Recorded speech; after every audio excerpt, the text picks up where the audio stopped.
नमस्कार साथियों, आप सबका स्वागत है हमारे YouTube चैनल में। आज मैं फिर हाजिर हूँ बोर्ड परीक्षा 2021 के एक नवीनतम अपडेट के साथ। बोर्ड परीक्षा 2021 जो 2 जून को आयोजित मंत्रिपरिषद की बैठक में परीक्षा को निरस्त करने का निर्णय लिया गया, उस निर्णय का क्या इम्पैक्ट रहा स्टूडेंट्स पर, स्टूडेंट्स के दिमाग में किस तरह के प्रश्न हैं, उनके संभावित उत्तर तलाश करने का मैंने प्रयास किया है। तो शुरू करते हैं बोर्ड परीक्षा 2021 की बिग अपडेट। देखिए, माध्यमिक शिक्षा बोर्ड राजस्थान अजमेर बोर्ड परीक्षाओं का परिणाम किस आधार पर जारी कर सकता है, इसके बारे में पूरा वीडियो पर फोकस करा गया है। सबसे पहले अपन बोर्ड परीक्षा 2021 के आंकड़े देखते हैं। बोर्ड परीक्षा 2021 में किस तरह के आंकड़े हैं। इस बार दोनों क्लासेज में यानी कक्षा 10 और 12 के कुल स्टूडेंट्स की संख्या 21,60,217 है। यानी 21 लाख से ज़्यादा स्टूडेंट इस बार परीक्षा में बैठने वाले थे, परंतु कोरोना की दूसरी लहर के कारण परीक्षाओं को निरस्त कर दिया गया है। तो 21,60,217 स्टूडेंट्स का भविष्य किस तरह से बनेगा। अब उसमें 10वीं के स्टूडेंट्स की बात करें तो 10वीं में 12,14,512, मूक बधिर 1,763, वोकेशनल के 48,846, प्रवेशिका के 8,000 और कुल मिलाकर के ये आपके 12 लाख स्टूडेंट 10वीं क्लास के हो गए। 12वीं क्लास के स्टूडेंट्स की बात करें तो आपके सामने 12वीं क्लास के कुल स्टूडेंट्स सभी फैकल्टीज़ को मिला करके 8,82,112 हो रहे हैं, जिनमें मूक बधिर के 809 और वरिष्ठ उपाध्याय यानी संस्कृत माध्यम के 3,823 स्टूडेंट्स हैं। अब इन स्टूडेंट्स का भविष्य किस प्रकार होगा, उसके लिए बोर्ड की क्या रणनीति रहेगी, किस तरह से बोर्ड आपका परिणाम जारी कर सकता है स्टूडेंट्स का, इसके लिए देखिए संभावित किस तरह के फॉर्मूलाज हैं उनकी अपन बात करेंगे।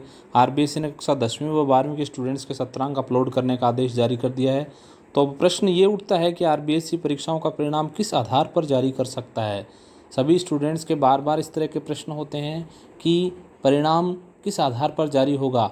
और सबसे बड़ी दिक्कत ये है कि 12वीं कक्षा जो कि विद्यालय एजुकेशन की अंतिम कक्षा है और उसके अंकों के आधार पर बहुत सारी संस्थाओं में एडमिशन होते हैं, कॉलेजेस में एडमिशन होते हैं, यूनिवर्सिटीज़ में एडमिशन होते हैं, आईआईटीज़ जैसे एनआईटी आईआईटीज़ और नीट जैसे बहुत बड़े बड़े इंस्टीट्यूशंस में एडमिशन लेने के लिए भी मार्क्स का इम्पोर्टेंस रहता है।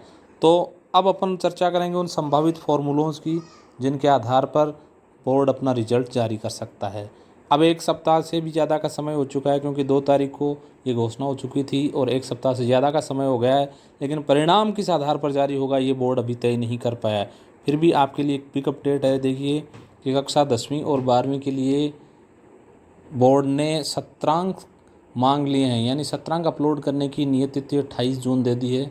तो ये तो निश्चित है कि बोर्ड आपकी मार्कशीट में अंक जरूर प्रोवाइड करेगा, लेकिन संभावित फॉर्मूला कौन सा अप्लाई कर सकता है उसकी बात करें तो सबसे पहला फॉर्मूला अपन देखते हैं।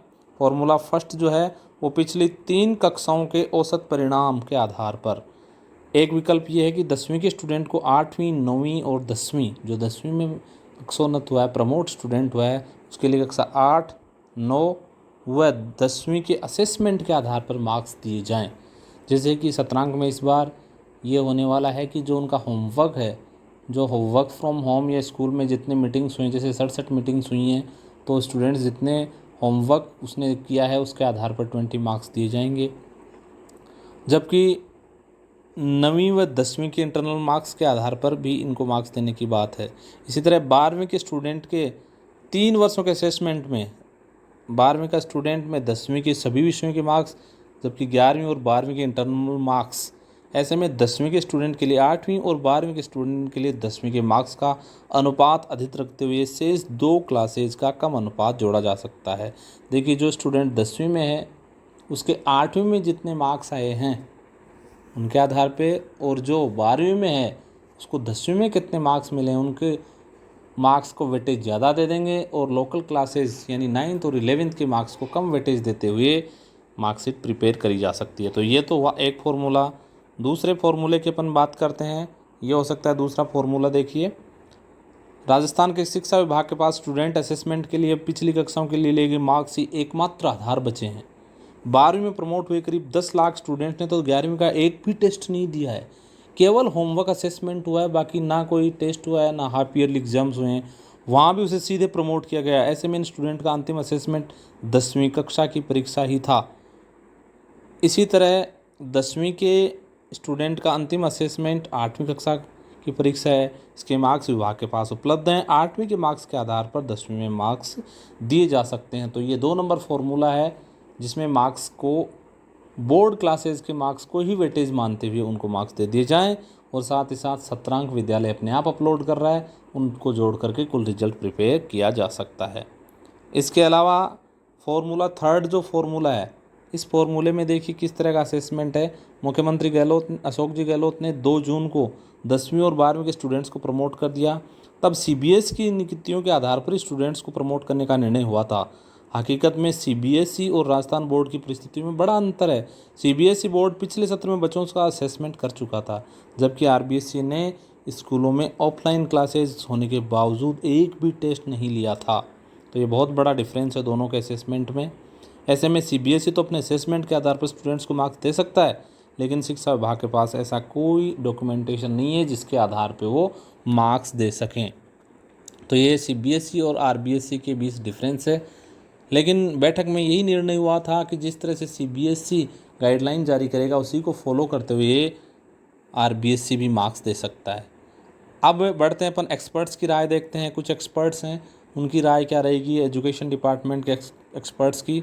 सबसे पहले एक्सपर्ट की राय अपन देखते हैं कि सरकार बच्चों को प्रमोट करने का फॉर्मूला तय नहीं कर पाई। एक्सपर्ट ने कहा सीबीएसई और आरबीएसई के हालात अलग, लेकिन पिछली क्लास के मार्क्स ही एकमात्र इसका रास्ता होंगे। दूसरे एक्सपर्ट्स की राय देखते हैं। एक्सपर्ट्स का कहना है कि स्टूडेंट्स को इस तरह करने के बजाय शिक्षा विभाग कुछ दिनों के लिए इंतजार कर सकता था। प्रदेश भर में कोरोना केस अब कम हो गए, जुलाई तक एग्जाम का प्रयास हो सकता था। पिछले साल भी शिक्षा विभाग ने 2 महीने रुककर 2 विषयों का एग्ज़ाम लिया था। इसमें किसी तरह की कोई रियायत बच्चों को नहीं दी गई, लेकिन ये तो अब संभावित नहीं है क्योंकि परीक्षाएं अब निरस्त ही हो चुकी हैं। तो ये राय कोई ज़्यादा मायने नहीं रखती। तीसरी और अंतिम राय अपन देखते हैं किस तरह की राय एक्सपर्ट्स की है। सरकार को मार्क्स देकर ही स्टूडेंट्स को प्रमोट करना पड़ेगा, अन्यथा आगे एडमिशन में मुश्किल आएगी। पिछली 3 कक्षाओं का असेसमेंट लेकर मार्क्स देने चाहिए। 10वीं के स्टूडेंट को 8वीं बोर्ड और 12वीं के स्टूडेंट को 10वीं बोर्ड के मार्क्स का बड़ा अनुपात रखकर मार्क्स देने चाहिए। ये और एक राय एक्सपर्ट्स की आ रही है। तो ये 3 राय आपके सामने संभावित राय हैं और निश्चित मान के चलिए इसी तरह से आपका रिजल्ट प्रिपरेशन होगा। स्टूडेंट्स को नेक्स्ट क्लास में प्रमोट करने के बाद उनकी मार्कशीट के मार्क्स कुछ इसी तरह के होंगे। अब सबसे बड़ी दिक्कत स्टूडेंट्स के सामने है। स्टूडेंट्स के सामने सबसे बड़ी चिंता ये है कि वो अगली क्लास में एडमिशन कैसे लेंगे। ये बहुत बड़ा सवाल है स्टूडेंट्स के लिए, क्योंकि 12वीं पास करने के बाद बहुत बड़े बड़े इंस्टीट्यूट्स में केवल मेरिट बेसिस पे एडमिशन होते हैं, तो वो किस आधार पे होंगे। आमतौर पर सभी बड़ी यूनिवर्सिटीज़ में एडमिशन का आधार 12वीं क्लास के मार्क्स ही होते हैं। अब सभी बच्चे प्रमोट हुए तो वे एडमिशन किस आधार पर देंगे। सीटें कम, एडमिशन के इच्छुक स्टूडेंट्स अधिक होने के कारण अब बीएससी जैसे पाठ्यक्रम में प्रवेश मुश्किल हो गया है। कोई आश्चर्य नहीं होगा कि यूनिवर्सिटीज़ अपने यहाँ प्रवेश के लिए प्री टेस्ट कर लें। ये एक हल निकल सकता है कि स्टूडेंट्स को एग्ज़ाम दे करके, टेस्ट ले करके ही यूनिवर्सिटीज़ एडमिशन दें। उस प्री टेस्ट को क्लियर करने पर भी मेरिट के आधार पर प्रवेश दिया जा सकता है। लेकिन फिर भी मार्क्स बहुत इम्पोर्टेंट हैं। अपन देखते हैं कि आईआईटी के लिए मार्क्स का इम्पोर्टेंस है, वेटेज रखते हैं मार्क्स। तो इस प्रकार ये संभावित फॉर्मूलोज़ की अपन ने चर्चा करी। स्टूडेंट्स बहुत जल्द इसके बारे में निर्णय आने वाला है और संभावित ये है कि जुलाई के प्रथम सप्ताह में आपके डाउट सारे क्लियर हो जाएं और रिजल्ट तैयार हो जाए। फिर भी आपका कोई क्वेश्चन हो, कोई सुझाव हो तो आप कमेंट बॉक्स में ज़रूर लिखें। वीडियो को अंत तक देखने के लिए धन्यवाद।